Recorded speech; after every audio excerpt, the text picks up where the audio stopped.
this metaphorical toolbox expanded. And particularly with each revision of the RAD notice, it just got bigger. There were more tools available to public housing authorities.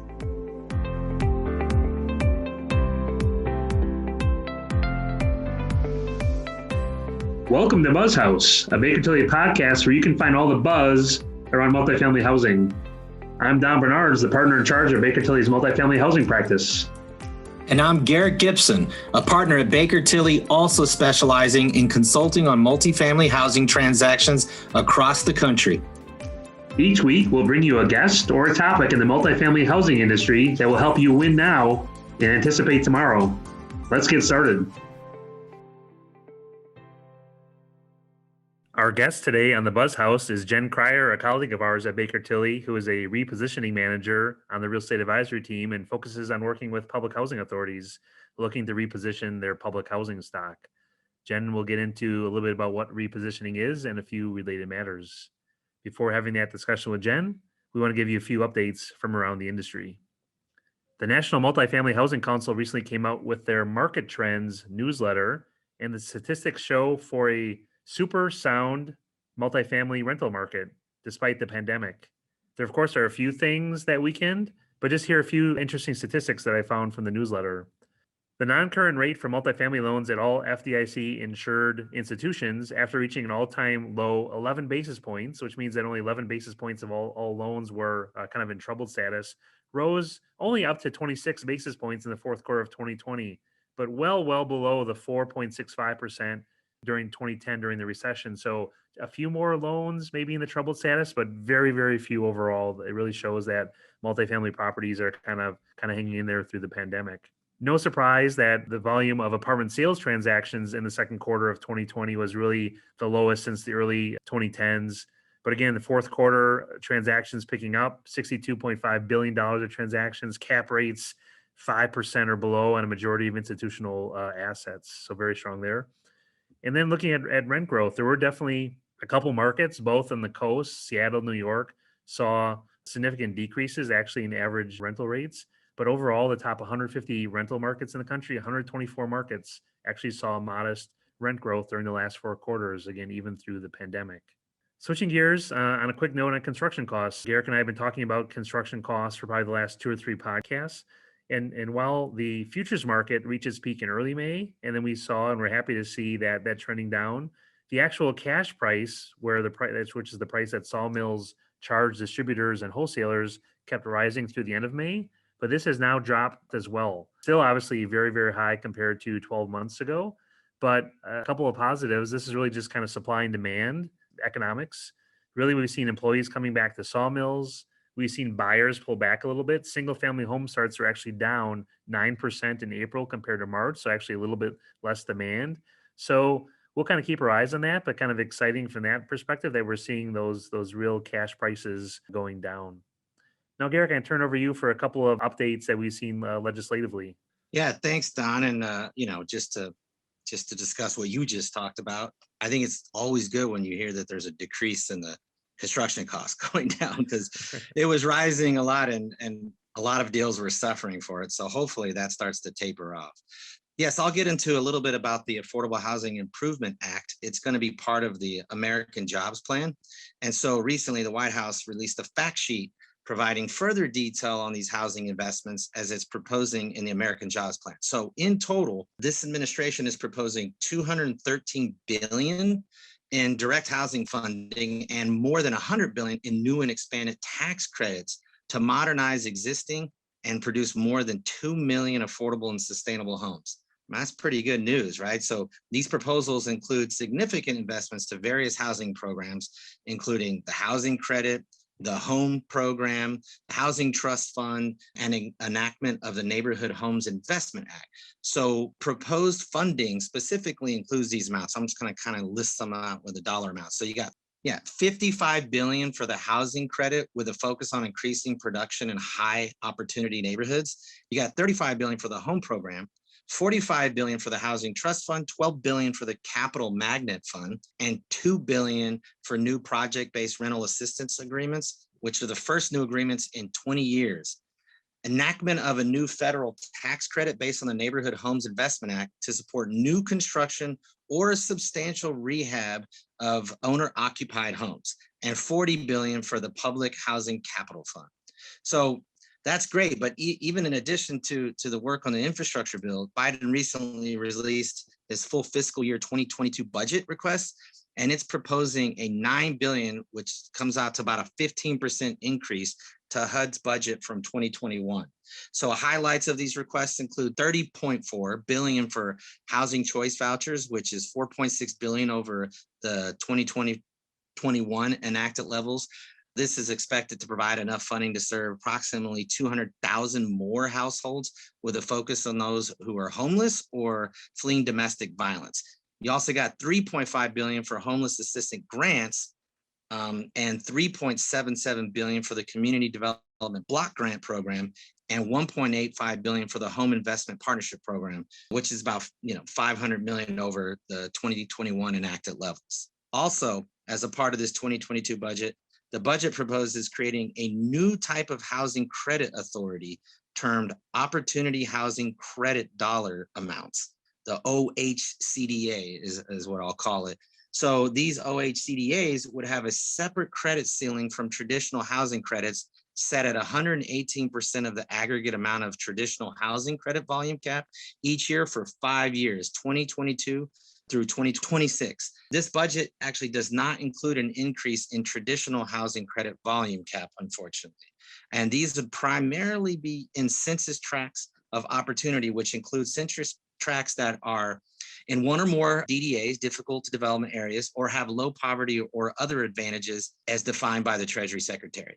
So this budget does not provide any detail, however, on what is meant by primarily. So it is unclear the extent which these OHCDAs might be used outside of the census tract of opportunity. And the budget also proposes to increase the DDA base boost from 30% to 50% for 9% traditional housing credit developments and OHCDAs. The change to the DDA basis boost would be permanent. So before we get in with Jen, that's some great stuff. I think, Don, you had a couple more things you wanted to throw out there. Right. And Gary, that's just so interesting, right? We've got, the Affordable Housing Improvement Act. We have the 2022 budget, which actually includes certain things on the housing tax credit. That's maybe not part of the Affordable Housing Improvement Act. So just a lot of things really to kind of follow. And as we talk to various lobbyists and others in the industry, kind of keeping track of it, just so many things on the table. Right, and as Garrick knows, just one last item, which will be a good transition into Jen, is that HUD has recently made available a new guide to public housing repositioning, which reviews the different options and associated planning considerations available to public housing authorities, or PHAs, as they consider their portfolios over the long term. The focus of this guide is on converting properties currently assisted under public housing platform to the Section 8 platform. It has essentially 3 guides, one for medium and large public housing authorities over 250 units, one for small public housing authorities from 51 to 250 units, and actually one for very small public housing authorities with 50 or fewer units.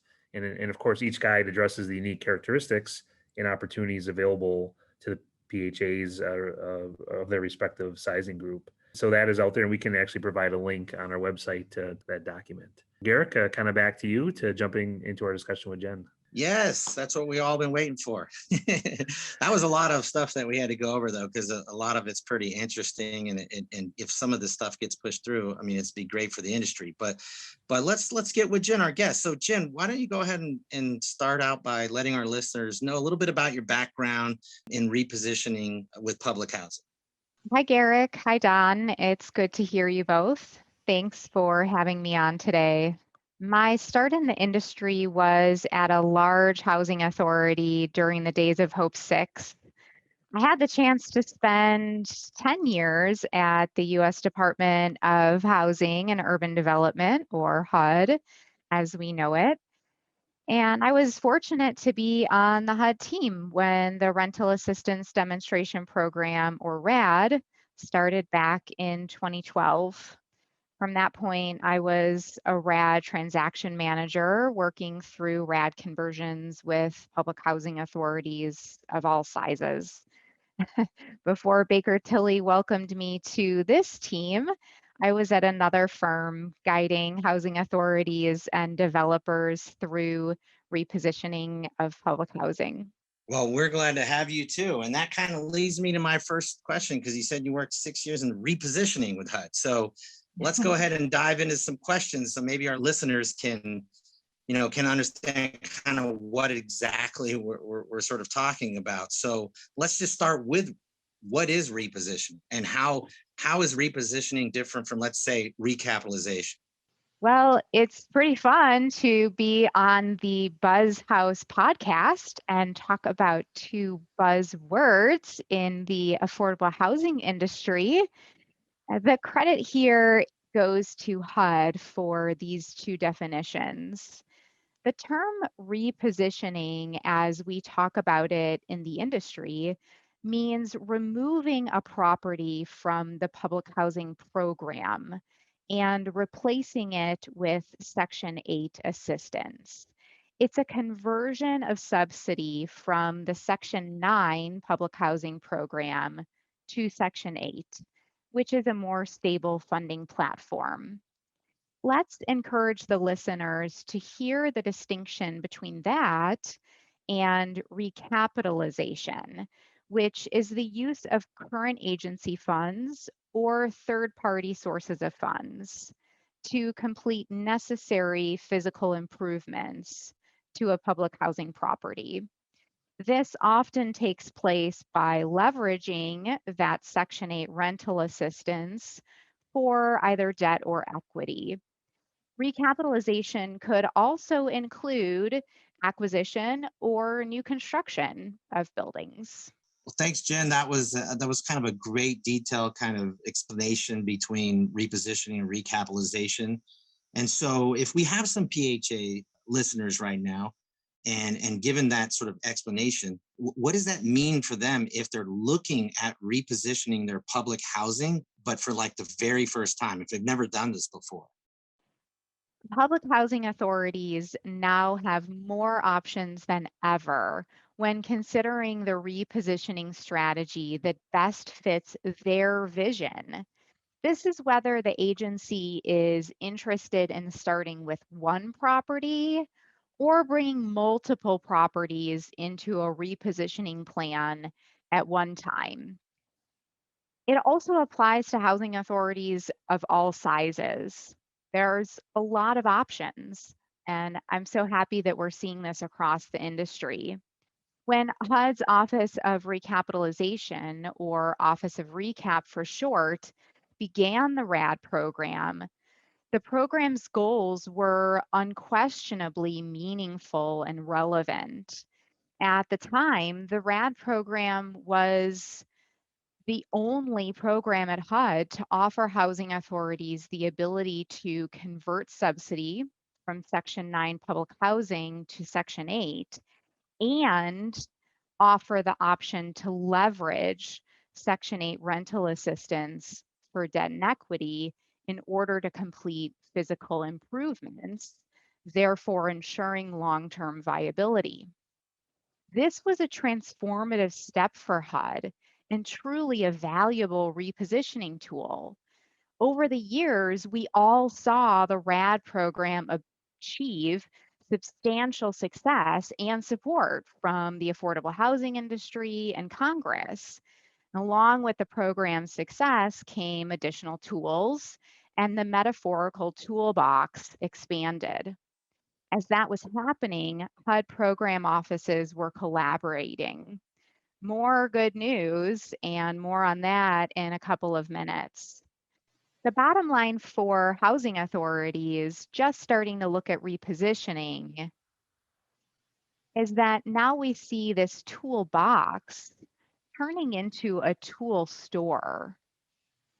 And those agencies considering repositioning are not just provided with a toolbox like our grandfathers would carry, but it can be likened to driving up and walking into a tool store. And kudos to HUD for that. Jen, I absolutely love that analogy. I've never heard that. The toolbox, the tool store. I'm taking that. I'm taking that one with me. I love that one. That's a great analogy. Jen, I know we talked about and just everything available to someone and entering a PHA, entering into repositioning for the first time. Maybe how about those that have maybe closed a deal or two, still have public housing units? Does that change things? How are there opportunities for same different opportunities for those that have closed but still have some PHA units in their portfolio? Well, it sure does. At least from my perspective, a housing authority that closed a RAD deal or a Section 18 action years ago will certainly have more options for repositioning, as we've talked about. They're walking into the tool store now instead of looking at the toolbox in the garage.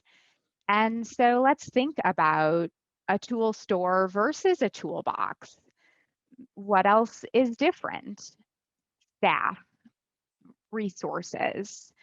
And I mean that in a very positive way, having had the pleasure of guiding housing authorities through these repositionings over the years. This is HUD coming in and being involved in such a thoughtful, intentional, and useful way. HUD program offices continue to collaborate with each other and housing authorities to make the repositioning experience more smooth. HUD's also recorded several repositioning webinars. They're all posted for the public. And there are more tools, more resources, and more team coordination is really the takeaway here. A conversion today is different from a conversion even 12 months ago. Good. I didn't even think about that, right? Just how things could look different from 3 years ago, or like you said, it was 2018. And you alluded to, Jen, my next question is, what's new? And like you said, it's HUD's coming out like seemingly almost yearly now, or even more frequently with updates and things like that for the tool store. What's one or two things, Jen, that's new that our listeners should be aware of? How much time do we have? A lot is new in the world of repositioning. The world of repositioning is constantly evolving. The offices of RECAP, Public and Indian Housing, and the Special Application Center, or SAC, have collectively and individually done a great deal of work to add innovative tools and flexibilities over the last couple of years, like we've talked about, and couple of months. There's a revised notice, PIH 2021-07, covering Section 18 demolition, disposition, and new RAD Section 18 blends. This notice offers housing authorities the ability to blend RAD rents with project-based voucher budget authority through Section 18. There's a small PHA blend for housing authorities with 50 units or less remaining in their portfolio, and a construction blend that's based on the level of rehab or construction. Since we could do an entire podcast on this notice in particular, I'll leave the rest of the details to get into on another day. A big thank you, though, to our team for linking to that notice so our listeners can reference it, and also linking to HUD's repositioning guides, the new Fair Cloth to RAD guidance, and all of these pieces really drive home that things are ever changing here, but also that our team is happy to help answer questions and provide resources anytime. Thanks, Jen. So what about any advice for those starting to consider repositioning? Is there anything specific they need to know, or do you have any little golden nuggets there? Sure. My advice is twofold. To any agency considering repositioning, this is the advice I give myself and my family when faced with a challenge. Take a deep breath and know that you're supported. Repositioning is a worthy option to consider and can be very beneficial, but it is not easy. Change is hard, even when your agency might decide it's the right thing to do. Secondly, know that talking about the agency's long-term goals and visions for the agency and its overall portfolio will be a crucial first step. With that, we're wrap up today's episode. Jen, thank you again very much for joining today. Listeners, please reach out to Jen with any questions around repositioning. We'll definitely have Jen back in the future. And thank you for tuning in today. Thank you for listening to Buzz House. To receive a notification when new episodes are available, please subscribe to Buzz House, a Baker Tilly podcast, wherever you get your podcasts. For additional resources around multifamily housing, check out bakertilly.com.